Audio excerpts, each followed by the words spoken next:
You're listening to an Airwave Media Podcast.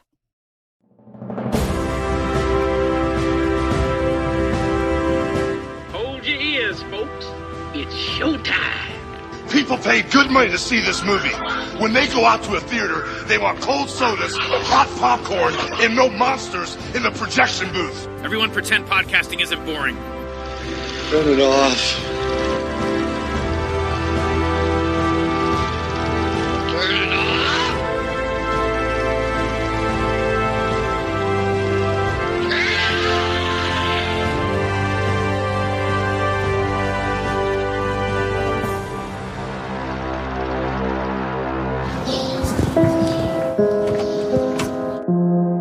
Proszę zatrzymać. Stop. Robię film. To pan ma żonę Rosjankę? Tak. A pan pracuje w organach. Ma pani chwilkę na rozmowę czasu? No ale jaką rozmowę? Krótką. Jaką krótką? No i tak krążę po ulicach Warszawy i nie wiem, co sam z sobą zrobić, nie wiem. Czy to będzie w filmie? Nie wiem. Raz, dwa, trzy. Raz, dwa, trzy. Także jeszcze, kochani, ja tu wrócę. Powinieneś fabularny film zrobić o tej pracy swojej, bo to jest bardzo interesujący, może być scenariusz. A o życiu rozmawiam tutaj z ludźmi. Oj, to pan źle trafił, Dlaczego źle? bo moje życie jest do niczego na tą chwilę. Przed chwilą mieliśmy rozpacz, musiałam go karmić na murku piersią, ale zasnął. Jest to nowość dla mnie, bo mam go od 3 tygodni. Kto tam czeka na panią? Kochaś! Ja nakryłam mojego męża na zdradzie, ale masz materiał! To jest ma tata, proszę pana. Mama plus tata równa się ma tata. Ma tata. W jednej osobie. Bóg, honor, ojczyzna. To są podstawowe rzeczy, o które zawsze będę walczył. Nie można tym zapomnieć. Śpisz po nocach czy nie? Bo jak się tak nasłuchasz, a strasznie dużo ludzi słuchasz i różnych historii, prawda? Jesteśmy jakimś takim kropeczką przypadku. Gdzieś w oceanie niewyobrażalnej przestrzeni. Ups.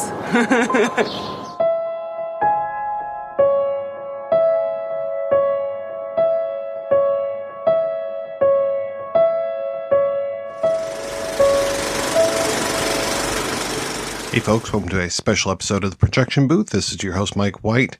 This is our continuing coverage of the Museum of the Moving Images First Look Festival. On this episode, I am talking with Pawel Lozinski all about his film The Balcony Movie. It is playing at the First Look Festival, which is happening right now, March 16th through 20th, over in New York. Find out more information at movingimage.us. Rather than starting off with our normal patter, Mr. Lozinski had a very special message about what is currently going on in his home country of Poland, as well as the Ukraine. You know, in the beginning, I just want to say that it's so difficult for me to talk about, the career and film because we have such a difficult war situation right now in Ukraine. And it's very touching for all Polish people, because as you may know, there is like 2 million Ukrainian refugees that we have right now in Poland. We are trying to help them. We are going to the railway station every day, trying to find apartments for them, to give them food and clothes. And they're coming like all families, but without men, just like grandmothers and daughters and grandchildren, sometimes families like 10, 13 people. And it's so heartbreaking, so they're watching it, all of this, that it's very difficult even for me to speak about film right now. But of course, we're going to do it. I just want to mention that if you can anyway support Ukrainian people by letting everybody know about this cruel war, which is going on there, or just simple to donate or make a pressure to your government in order to stop this war. So please do it. Stop this war. because it's something really, really terrible. And it's happening in the 21st century. It's so strange for us. It's like 3-4 hours from our east border, our Polish east border. So yes, that was my short statement about war Ukraine, and please share this information. Of course, everybody knows, but we have to push this information and try to make people speak about it and make a pressure. Okay, thank you.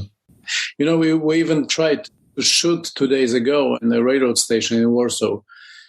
There are like hundreds and thousands of people coming, and they have to be registered in special offices created by NGOs, non-government organization, because, Polish government is doing nothing about it, just saying the border is open and so help yourself, So we try to shoot small material, but not for TV, but thinking about it, maybe a kind of documentary. And I saw this, how, imagine that one day, unexpectedly, you have to pack your bag and everything to one suitcase and you have to leave. And it's really happening. So they are completely desperate, and they are in shock and in trauma, and they're having their cats and dogs with them. They are like us, they are normal, regular families, but without men, because men are staying in Ukraine and trying to fight against Russian troops, That's it. What was it like having a filmmaker father, and were you expected to follow in his footsteps? Didn't know any other way of living. So it was normal that my father was a film director, and from my childhood, everything was going around the films of my father. So the whole house, my mother, and then my little brother, we were living around his problems with making films, because those times it was a censorship in Poland. It was in 70s and 80s. So he always had a problem. The censorship didn't let him to finish his films, or even when the films were ready, they decided not to allow to be screened in a cinema. So it was like, yes, it was normal and abnormal in the same time.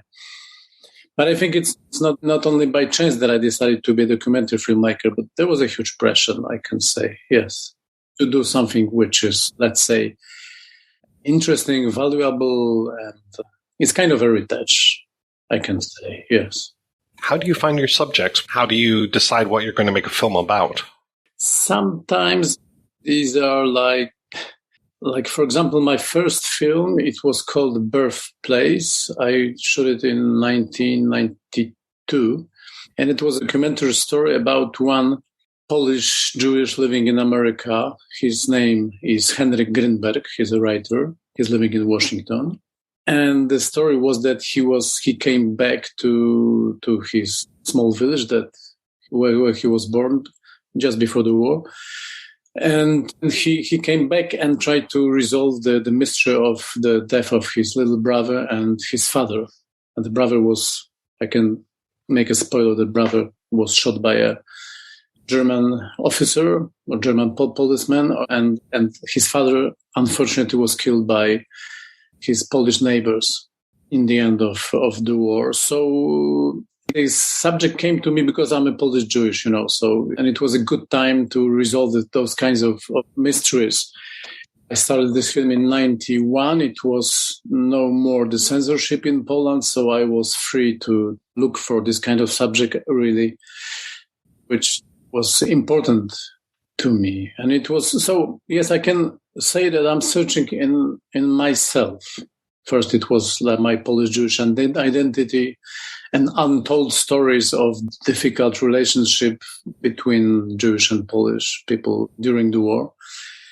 Because, during the communist time, it was obligatory knowledge was that all Polish people helped Jewish people and Jewish people were killed only by Germans. But of course, it wasn't such a simple truth, as they said. So I had I felt this pressure inside me to tell the truth and to say it wasn't like this. It was much more complicated. Please look at the mirror and see. I did it for Polish spectators, especially because I do believe that, how to say that, if you if you are not open to listen to the truth, you will have difficulties in dealing with your internal trauma, because there was a trauma of people who has been killed and their families, and trauma of the witnesses as well, Polish witnesses, and trauma of those people who unfortunately decided to kill their Jewish neighbors. And it's kind of trauma that is irritated by next generations. So I really believed at those times that it could change something in Polish society, But I think it didn't happen. You said that you're trying to help hold up a mirror and make people look at themselves and see what had happened. Is that kind of what you feel the role of the documentary filmmaker is to hold that mirror up?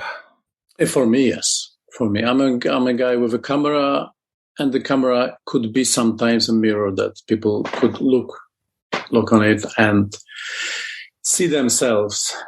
I'm trying to make a film about for example, when I don't have an answer to some questions like concerning life, like what is the meaning of life, and how is suffering on cancer, or what is being a cleaning lady, Ukrainian cleaning lady in Poland, or about how is to be poor.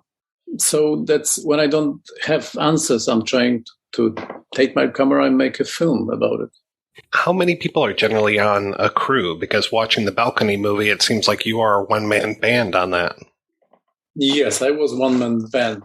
This time I was camera operator, let's say DOP, and I was sound engineer, and I was the director. Because it was like, one-to-one meetings. So I even tried to make it with some people who are helping me from the balcony, like soundmen, but it didn't work good because the people... when we spoke one-to-one, is always much better. Just get those kind of intimacy, even on the street, Where did the idea for the Balcony movie come from? It's true what I'm saying to my protagonist, that I didn't have an idea for a new film. It's true. And it was like, sometimes me and my wife, Agnieszka, we are trying to have lunch or breakfast on Sunday mornings, and on the balcony, when whoever is good. And I was always listen to the people, to the passers-by, and I received like small scratches of dialogue, like some sentences, and asking myself, but what is the next series? Who they are? Why they are in a rush? Why this woman is crying? Why this man is so happy? So I was like, maybe I can ask. So I decided one day. Maybe it's a good idea to change the rules of the game. Because the normal rule for documentary filmmakers, that I have a camera and I have a, let's say, shooting group, and then I'm searching for a good protagonist. So maybe in Warsaw or somewhere in Poland, or I'm leaving my country and there's a story in France or in Russia, for example. Yes, but this time I like to change it. It means to prove that if I can stay for a long time with my camera nailed here in the one place on the balcony, so all the world would come into my frame. All the people I need, there's whole world, simply. And I think it's worked perfectly good. Because I stand there like 2 years and a half and having 165 days of shooting. It's my personal record. I never made this kind of long-term observation before. And I even became a bit addicted, because when you are in a balcony and you can go and work every day for a documentary filmmaker, is something, very, very, very precious. Do you want to see my balcony? Sure, right, yeah. Love to see it. Of course, it's podcast without, without image, but I can show you. Yeah, that'd be fantastic. It's very, yes, this is my place here. This is my window. Yeah. It was so simple, opening these doors, and here we are. You may recognize the frame. Oh, yeah, very familiar. Very familiar. For a while, nobody. If I wait 10-15 minutes, somebody would come. Yes. So this is the place. How long were you out there every day? It depends on the day. If I had no time, just like 2 hours or 3 hours, and if the weather was good, sometimes I started early morning and finish almost at night. It depends of imagination of name of the day, because like Saturdays and Sundays we have like another people, because there are people going to the church every Sunday, and on Saturdays we have a lot of visitors coming to this. My district is called Saska Kępa, and it's a very quiet district, and we have a big main street called French Street, and it's a kind of Corso, people are going around they have restaurants and cafe, and people are going to walk, whole families. It's during the weekend, and during the normal regular day, regular people like postmen, like neighbors, like yes. But I didn't had a precise schedule. Just it depended on my imagination, just a time limit. You said you shot for 165 days. Why not 166 or 164? I don't know. It was very difficult to finish the project, but pandemia helped me a bit. Of course, it's not a pandemic film, because I started in 2018. So when pandemic came in 2020, it was like not bad for me, because not only because pandemic, but because the people are starting to wear masks, and the subjects and our conversations have changed, of course, because they started to speak about their fear, about uncertainty, about how we can survive in those hard times. And I even made a short 10-minute film from the balcony, using the same balcony method, about the pandemic for HBO Poland. It was called Masks and Men. It was about our first impression, first feeling about the pandemic, about the virus. My problem is that I'm so dedicated to one project that if you ask me for example, for another one, I don't have it in my mind yet. I have to live, I have to listen, I have to watch, I have to meet some people, and then I can decide, maybe this will be my another film, my next one. So I'm not so, factory worker, like one by one. It's not a chain filmmaker making like chain smoker. It's unfortunately, because I would love to make more films, but sometimes it's not possible. I need like 2-3 years to make a film. But it's normal, fiction you have money you can make in 12 months maybe. But with documentary it's not possible, especially if you use this method of long-term observation, which I like very much. So I need time, I need a lot of shooting days, and I need to concentrate on it. Well, what is the state of documentary films in Poland right now? I mean, you mentioned how you showed one on HBO. I think this one will also show on HBO. I'm curious, as far as, are things being shown theatrically? Are there a ton of documentaries coming out every year? Poland is a very special country about documentary filmmaking. We have a special school. It was created by old master. His name was Kazimierz Karabasz, and he was a nestor of Polish documentary filmmakers. He was a teacher of my father, Pawel Lozinski. He was a teacher of Krzysztof Kieślowski as well. And the school is very special because those films in 70s and 80s, they were dedicated to the cinemas. They were not for TV. So they have to stick special rules. The rule number one, it cannot be longer than 20 minutes, shorter than 10, because 300 meters of negative of film, it's 10 minutes. It was called one act. One act is 10 minutes, 2 acts, 20 minutes. So, and they were shown, those beautiful Polish black and white documentaries were shown those days in the cinemas before the main feature film, main fiction. So it's another way of thinking about documentary filmmaking. It's not like TV news. It's not like reportage, but it was like seeing whole world like in a drop of water. So the documentary filmmakers picked kind of subject that could be really universal and seen in a different layers. Stories not about this man and this story, but something universal about love or about communism system at the time. When did that stop happening? When did they stop showing those before features? After when the communism passed away, so they decided to sell films and to earn money. So they need a place to advertisement and publicity before the main screening. So it was the end of these small films. But this way of thinking about the filmmaking is still in our minds, So this is I think this is very special. And you ask about the how we are doing with documentary filmmaking making in Poland right now. I think we are doing quite well. There is a lot of good Polish documentaries in festival winning the main prizes in festivals all around the world because simply they are good. And it's one trick that we are using, that we are trying to shoot like a documentary film in a documentary way, but edit like a fiction film, narrative film. This is the trick. So we are not making impression about something, but it's a storytelling using documentary film. I think this is the main characteristic of Polish documentary right now. Was there any hesitation on you being a part of your own film?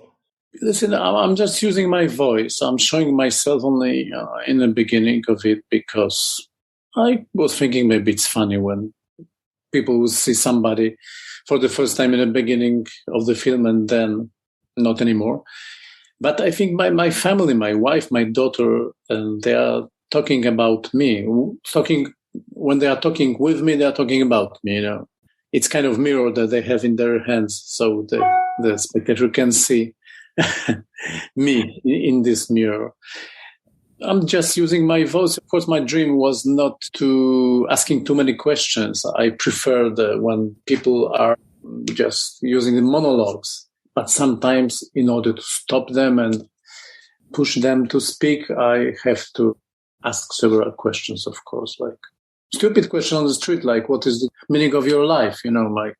It's a very stupid question when somebody is crossing the street and, hi, can I ask you something? But it was kind of pretext of to have a conversation with them. And, after a couple of months, I think I became kind of secular confessional for them. So they knew I'm here and they could come and they could speak about their life, what happening, what good or what bad. And sometimes they were complaining, saying like, yesterday I was there, but you haven't been, so come on. So what's... Mm-hmm. But I said, but I'm here now. You can talk. And they're saying like, okay, it was my yesterday story. It's not good for today. I have I spoke with almost 2,000 characters. So it was kind of crazy work, and I have a lot of good material. I don't know what to do with it. Even think that I could create some kind of video art for museum, showing a lot of different characters with having small dialogues with me. Maybe I could do it one day, because it's a shame not to use it, because they are so interesting, they are so colorful and so unspectable, and, the people are great, human beings, so they are great. You could have gone out and shot man on the street interviews, but having the unusual thing of the balcony and the distance, I think the distance and also having them look up, it does kind of feel like you're in that God's eye position and they are confessing to you. I had a feeling that they are talking to me and talking in the same time they are talking to somebody who is above us somewhere, maybe.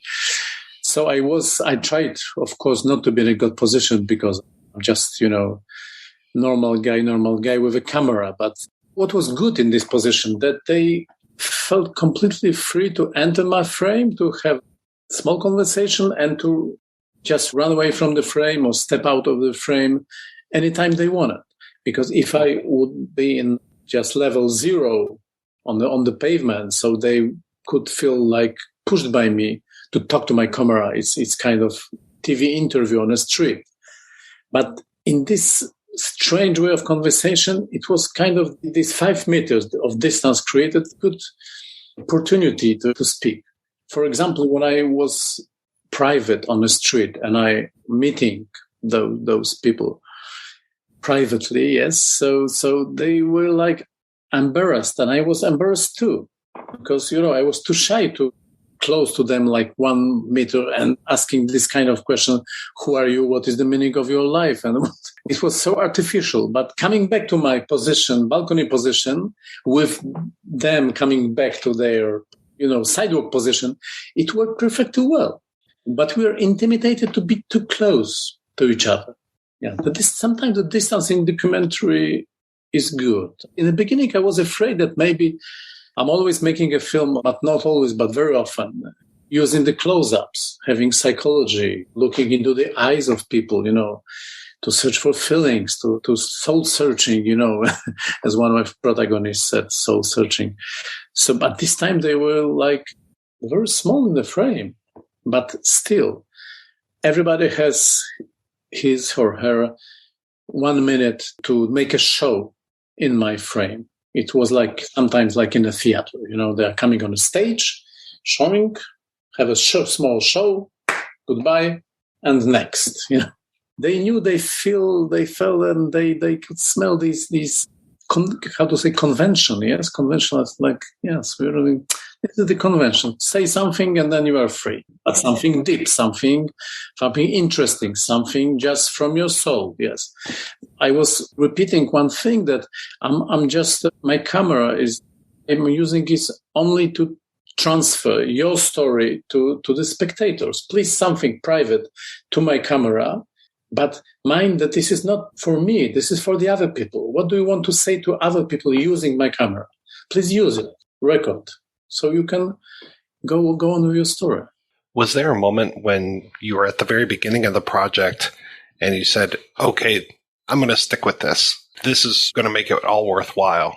In the very beginning, I was convinced that I would use only one frame, and changing, having two lenses, like 28 millimeters and 35 millimeters.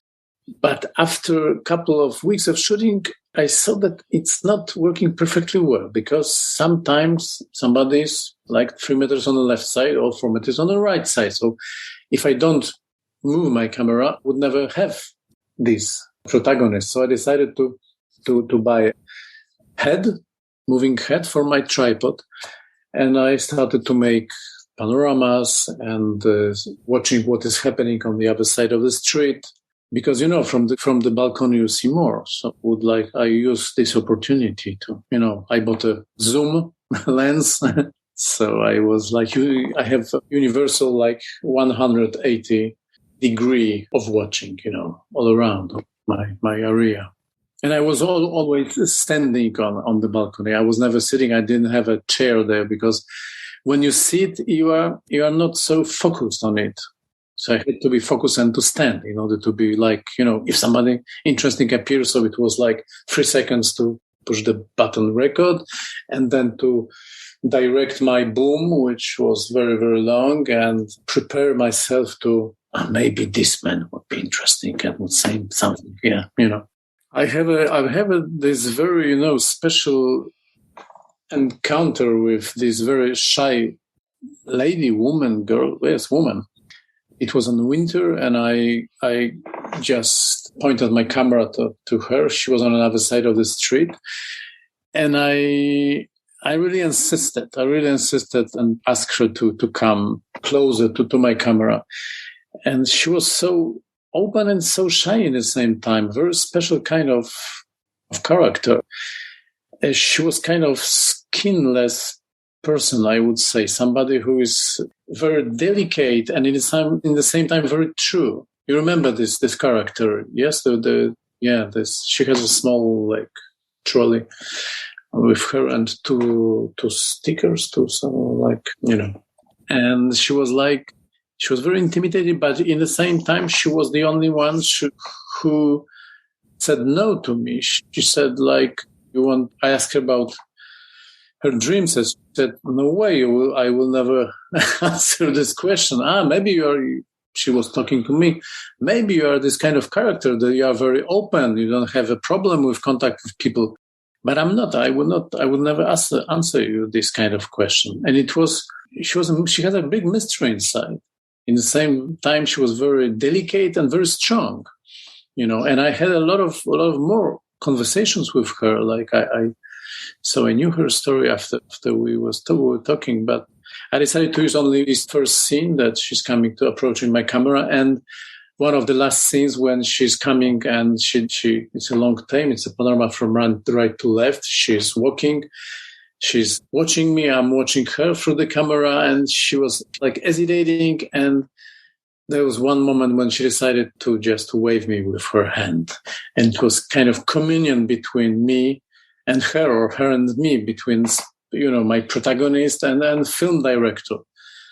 I think it's the main story of this film, the kind of communion that when we had decided to speak, to exchange our emotion, that's the moment we are the real human beings that we needed very much. Especially during the pandemic, it was like, in the beginning, it was forbidden to take even our dog to go to the park, Everything, the area was completely closed in Warsaw. The people had such a big hunger to contact, to speak with somebody in real, not using Zoom tool, the real contact. And so they came under my camera and started just to speak. 5 meters of distance, it was good. It was perfect. It was very safe. And they were like, we are so alone. I need to speak with somebody. So it's a film. I think it's a film about loneliness and about this need of human contact that we still have. This may be a very silly question, but there's no silly questions, only silly answers. Here in the States, you record somebody, you almost always have to have them sign a waiver. Is that also the rule for you? Yes. It was a subject for another film. Because after each conversation, I stopped them once again, asking for the telephone number of email address. And then from those 2,000 of protagonists we have in a film like 80, almost 80. So we have to call, we have to write an emails, and we have to find all of them and make them sign the agreement. Yes, it was a huge work. Especially, this homeless guy, Robert. In the end of the film, there was a conversation between us. It's on winter and it's at night. And it was the last time I really saw him in real life. So we were trying to get in touch with him, but how to do it? We even wrote a letter to the police station asking maybe he's in jail or maybe he died, but the answer was he's not in jail and we don't have him on the list of dead people. So try to search in other ways. And we found him through his brother, who has a Facebook, and the brother contacted Robert, and Robert was still there in Warsaw. So I met him, and he was like, let's say, almost happy. He said he came back to his wife, and he came back to his 2 children, and he has a dog. He buy himself a dog, and he's living in an apartment right now. So it's kind of, small happy end for him. Yes. I like this very much. I feel relieved because I was afraid that something terrible happened to him. So do you know what your next subject is going to be? Are you going to cover more of the Ukrainian crisis, do you think?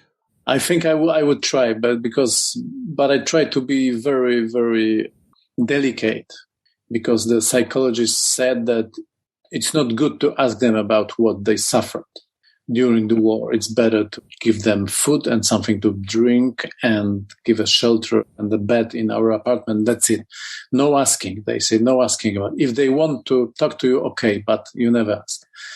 So maybe, I don't know, maybe I could make a film about the refugees at my home, because we are inviting people to spend a couple of nights in our apartment.